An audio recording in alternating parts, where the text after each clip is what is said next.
இங்கே நம்ம ஆர்த்தி 4 வருஷத்துக்கு இடையில படித்து பெரியாளாகி கவர்மெண்ட் ஆஃபீஸில் வேலை பார்ப்பா. அதனால அவள் குடும்பமே ரொம்ப சந்தோஷமாக இருந்திருக்கும். அதே சமயம் அவளுக்கு வந்து மாப்பிள்ளை பார்ப்பாங்க. அவங்க வீட்டில் அந்நேரம் பார்க்க 3 கோடி ரூபாய் லஞ்சம் வாங்கியிருக்கிறதா அவள் மேலே வந்து ஒரு கேஸ் வந்து விழுந்துரும். அப்போன்னு பார்த்து அவள் வந்து ரொம்ப ஃபீல் பண்ணிவிட்டு அந்த கேஸை பற்றி இது பண்ணிக்கிட்டு இருப்பா. அப்போ ஹையர் ஆஃபீஸரை பாருங்கள் இந்த கேஸை நடத்துறதுக்கு அப்படின்ற மாதிரி அவளுக்கு சொல்லியிருப்பாங்க ஆஃபீஸில். அவளும் சரி ஹையர் ஆஃபீஸரை சந்திக்க போகிறதுக்காக இருப்பாள். அங்கே போய் பார்த்தா தான் அவளுக்கு ஒரு பெரிய அதிர்ச்சி காத்துக்கிட்டு இருக்கு. அது வேறு யாரும் இல்லை, நம்ம ஹீரோ தான்.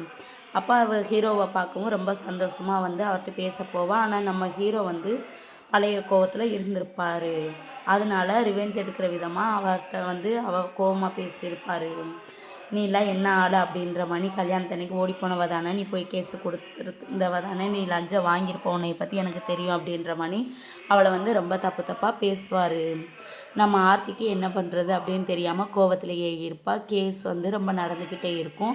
அவளுக்கு எந்த பக்கம் போனாலும் தப்பிக்கிறதுக்கு வாய்ப்பே இருக்காது, எவிடன்ஸே இருக்காது.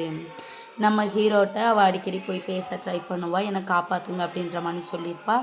ஆனால் நம்ம ஹீரோ அதையெல்லாம் காதில் வாங்கியிருக்க மாட்டார். அவளை வந்து பழி வாங்கணும் அப்படின்ற மைண்ட் செட்டில் மட்டுமே தான் இருந்திருப்பார். அதே சமயம் அவருக்கு வந்து பழைய ஞாபகமும் வந்து போகும். பழசையில் அவரால் மறக்கவும் முடியாது, என்ன பண்ணுறது அப்படின்னு தெரியாமல் இருப்பார். ஒரு வழியாக கேஸ் ஆகி அவள் வந்து ஜெயிலுக்கு போகிற நிலைமையுமே வந்துடும். பார்க்குற இடத்துல அவள் மறுபடியும் போய் உதவி கேட்பா. அவரை அசிங்கப்படுத்தி அவர் வெளியவும் அனுப்பியிருப்பார். பழைய ஞாபகமும் அவரை இருக்க விடாது, ஆனால் அவள் பண்ண துரோகமும் அவரை மறக்க விடாது அப்படின்ற மாதிரி அவர் சூழ்நிலையில் தள்ளப்பட்டிருப்பார். அந்நேரம் பார்க்க இது என்ன அப்படின்ற மாதிரி ஓடிக்கிட்டு இருக்கும். அவள் ஜெயிலுக்கும் ஒரு வழியாக போயிடுவாள். கடைசியில் ஜெயிலுக்கு போகிற சமயத்தில் வந்து அந்த கேஸை வந்து அவர் என்ன தான் நடந்திருக்கு அப்படின்னு பார்ப்போம் அப்படின்றதுக்காக அந்த கேஸை பார்ப்பார்.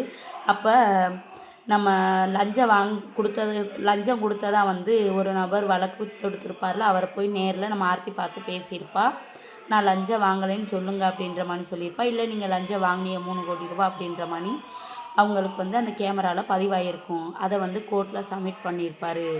அப்போ அந்த கோர்ட்டில் இன்னொன்று அவர் காட்டியிருப்பார். அது என்னன்னு பார்த்தீங்கன்னா, லஞ்சம் வந்து வாங்கியிருந்தது ஆர்த்தி வாங்கியிருக்க மாட்டா, அவரோட கூட வேலை செய்கிற உதவியாளராக இருந்திருக்கும். அவரோட பிஏ வாங்கினதும் அதில் வந்து ரெக்கார்டாக இருந்திருக்கும்.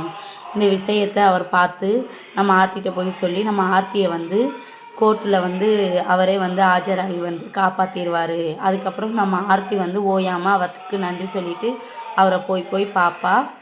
ஆனால் நம்ம ஹீரோ வந்து ரிவெஞ்ச் எடுக்கிற விதமாக அவளை வந்து மதிக்க மாட்டார்.